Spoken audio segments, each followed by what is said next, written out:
চলেন আজকে আমার বাগানে কি পরিমাণ ডাঁটা শাকের ফলন হয়েছে সেটা আপনাদেরকে ঘুরে ঘুরে দেখাই। এই যে দেখেন টবে তো আছে, এই পাথরের ভিতরে কোথায় কোথায় যে ডাঁটার শাক হয়ে আছে রে ভাই, বলার মতো না। এই যে দেখেন এই পাশে এই যে আগাছার সাথে এই যে ডাঁটার বীজ পড়ে পড়ে নিচে দেখেন কি পরিমাণ ডাঁটা শাক হয়েছে।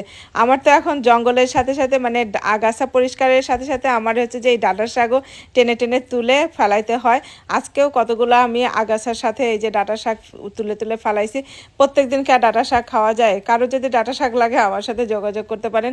আর আমিও আছি, এই যে দেখেন এত বীজ সংরক্ষণ করব কিভাবে, ফেলাই দিতেও মায়া লাগে। এগুলাকে আমি জাস্ট একটু হাত দিয়ে এরকম করে ঝরাইয়ে দিয়ে রাখি। আর যেখানে পরে যেখানে বাতাসে উড়ে উড়ে যায় সেই জায়গায় ডাঁটা শাক হয়ে ওঠে। আপনারা যদি বিশ্বাস না করেন, বাগানের চারো পাশে আগাছার সাথে ডাঁটা শাক ভরা। আমি এত ডাঁটা শাক কী করব বলেন তো? কারো যদি ডাঁটা শাক লাগে সত্যি এসে যোগাযোগ করতে পারেন।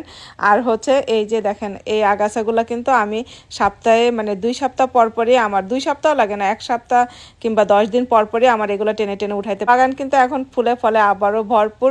এখন হচ্ছে আমার এখানে আজকে হচ্ছে 16 তারিখ, মার্চের 16 তারিখে দেখেন কি পরিমাণ এই যে আমার বাগান সবুজে ভরপুর। মাশাল্লাহ, আমাদের এখানে কিন্তু 12 মাসই আমরা এরকম শাকসবজি চাষ করতে পারি। কেমন লাগলো অবশ্যই কমেন্ট করে জানাবেন। আল্লাহ হাফেজ।